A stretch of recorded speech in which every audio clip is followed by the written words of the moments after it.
I was born in China, I grew up in China, and I moved from Canton to Hong Kong when I was 9, and then I moved to the US when I was 18. I'm only child because of one-child policy. And so I'm first generation Chinese American. Grew up with them very, very immersed in the Chinese culture. Born and raised in the Bay Area in Northern California. Went to college up there. I had 2 younger brothers. My dad always knew that once he let us out into school and whatnot, we would become assimilated very quickly. And so when we first, even before I started school, the only language we could speak at the home and to my dad was Chinese, because that's one of the things he wanted to maintain and make sure for me and my brother that we had our culture and we could bring it forth and pass it on to the next generation. I didn't grow up as a minority. I grew up as a majority. So I didn't have that feeling of I have to hold on to everything. In fact, when I came here, I think my goal, and actually my dad will often tell me, is that, do your best to assimilate into the American culture.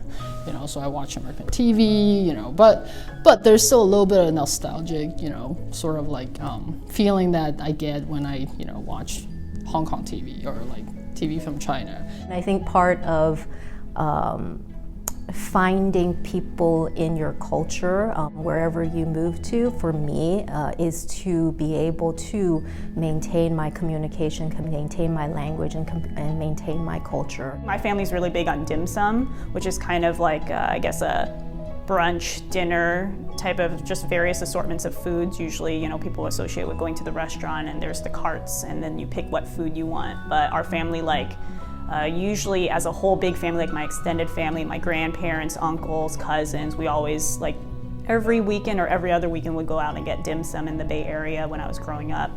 And I still do that actually with my brother sometimes and my family, yeah. I think the importance of culture for us and for me is really family. And so when I think of culture, I think of food, and I think of that, it really is a sense of home and a sense of family. Dim sum to me always means home, it always means family.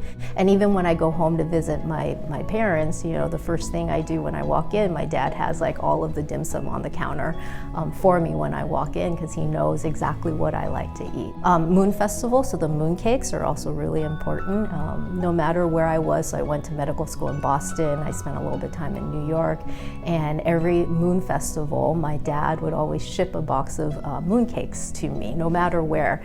And that to me meant, he remembered me, he bought a box, and he shipped a little bit of love and home to me. And so even now, in Fresno from LA, he'll ship me a box of moon cake every year.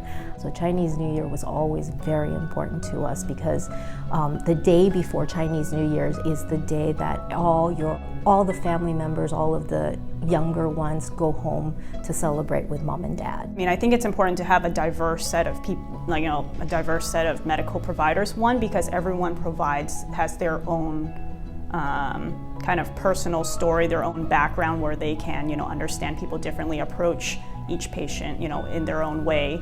I think with all of the diversity, that's part of our jobs, of making our patients comfortable and giving them a little bit of sense of peace during a time where it's really, really hard.